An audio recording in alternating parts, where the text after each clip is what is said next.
کرے گا میں پھر جو حسین کے ساتھ کیا کرے گا جو کرنا ہے کر لے، حسن کے ساتھ کیا کرے گا جو کرنا ہے کر لے. مجھے کوئی سوال ہاں میری امت کے ساتھ کیا کرے گا مجھے اس کا جواب لا کے دو، میں پھر جواب دوں گا. میں جاتا ہوں کہ رہتا ہوں. ملک موت وہیں کھڑا رہا. جبریل واپس گیا، اللہ سے جواب لے کر آیا، یا رسول اللہ، اللہ تعالیٰ فرما رہے ہیں میرے محبوب میں تیرے بعد تیری امت کو تنہا نہیں چھوڑوں گا. ارے دعا دو میرے رب کی قسم، میرے رب کی قسم، میرے رب کی قسم، میرے رب کی قسم، اگر میرا نبی اللہ سے یہ بات اس وقت طے نہ کرواتا تو میں تم بندر خنزیر بن گئے تھے. جیلم میں انسان نہ نظر آتے، کتے بلے نظر آتے. انسان نے یہ سیلاب آ جانا، زلزلے آ جانا، یہ بڑے چھوٹے عذاب ہیں، بڑے چھوٹے عذاب ہیں. پہلی قومیں بیٹھے بیٹھے بندر بن گئی، خنزیر بن گئی، آسمان سے پتھر برسے اور ایک چھوٹا بچہ بھی باقی نہ بچا. اور دونوں مدینے والے کو دعا دو، اس اپنے محبوب نبی کو دعا دو جو اپنی اولاد کو تقدیر کے سپرد کر کے تمہارا مسئلہ اٹھا کے گیا. تیری امت کے ساتھ کیا کرو گے؟ کل ساتھ دوں گا الآن قرۃ عینی اللہم الرفیق الاعلی، اور میری آنکھیں ٹھنڈی ہیں، یا اللہ مجھے اپنے پاس بلا لے. مسئلہ حل کرایا. یہ مسئلہ نہ اٹھا ہوتا تو آج بندر خنزیر بن چکا ہوتا.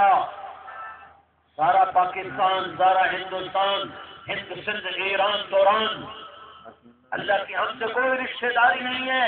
بیچ میں میرے نبی کی دعا کھڑی ہوئی ہے، اس کے آنسو کھڑے ہوئے ہیں، اس کا رونا ہے، اس کا تڑپنا ہے. تو میرے نبی کی زندگی کے دو پیغام، ساری زندگی کا خلاصہ دو باتیں: ایک اللہ سے جڑو نماز کے ذریعے، ایک آپس میں جڑو محبت کے ذریعے، اخلاق کے ذریعے. میرے نبی نے فرمایا اسلام کا سب سے مضبوط عمل کیا ہے؟ ایو اور الاسلام اوفق قالوا الجہاد قال لا. یا رسول اللہ جہاد سب سے مضبوط عمل؟ آپ نے کہا نہیں. کہا جی نماز؟ آپ نے کہا نہیں. کہا جی حج؟ آپ نے کہا نہیں. کہا جی روزہ؟ آپ نے کہا نہیں. کہا پھر یا رسول اللہ آپ بتائیں کیا ہے؟ آپ نے فرمایا ان اوثق اور الاسلام الحب للہ والبغض للہ. جہلم والو سنو، اسلام کا سب سے مضبوط عمل آپس میں اللہ کے لیے محبت کرنا ہے. محبت سیکھو. مسافہ نہیں کر رہا، میں نے دوبارہ ہاتھ بڑھایا اور سینکڑوں کے مجمع میں یہ کام ہو رہا ہے، سینکڑوں لوگ کھڑے ہیں. میں نے دوبارہ ہاتھ بڑھایا.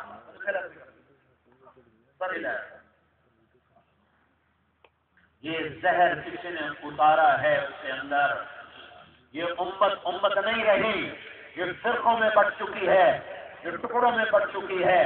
مذہبی اختلاف صحابہ میں تھا، ہم میں بھی رہے گا. صحابہ میں بھی تھا، ہم میں بھی رہے گا.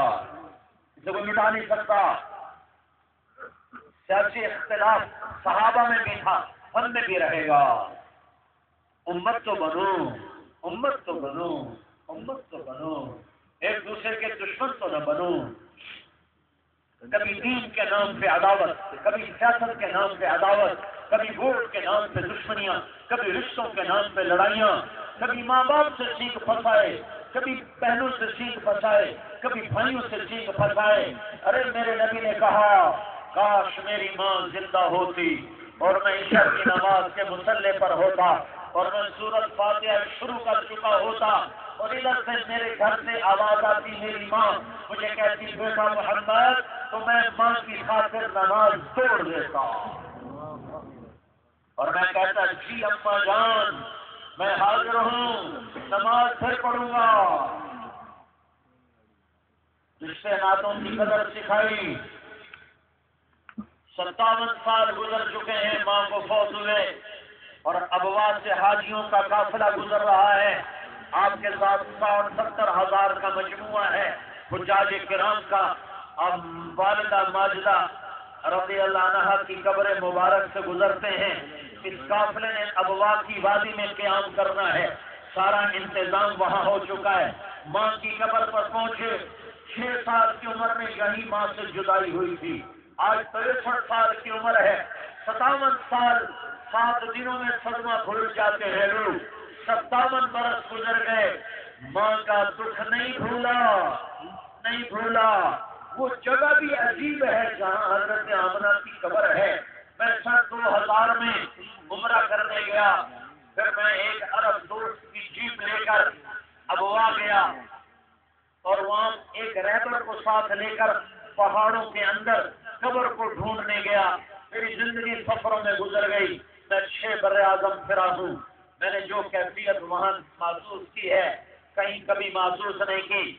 میں بیت اللہ کے اندر 2 دفعہ گیا ہوں، پر میرے اوپر کوئی خاص کیفیت نہیں تھی، وہ کیفیت جو میں نے حضرت آمنہ کی قبر پہ محسوس کی، میرا اب بھی کلیجہ پھٹتا ہے، میں تمہیں بتا نہیں سکتا۔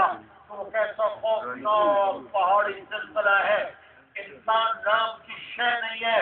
اور میرے نبی کی ماں پہ موت نے اچانک وار کیا۔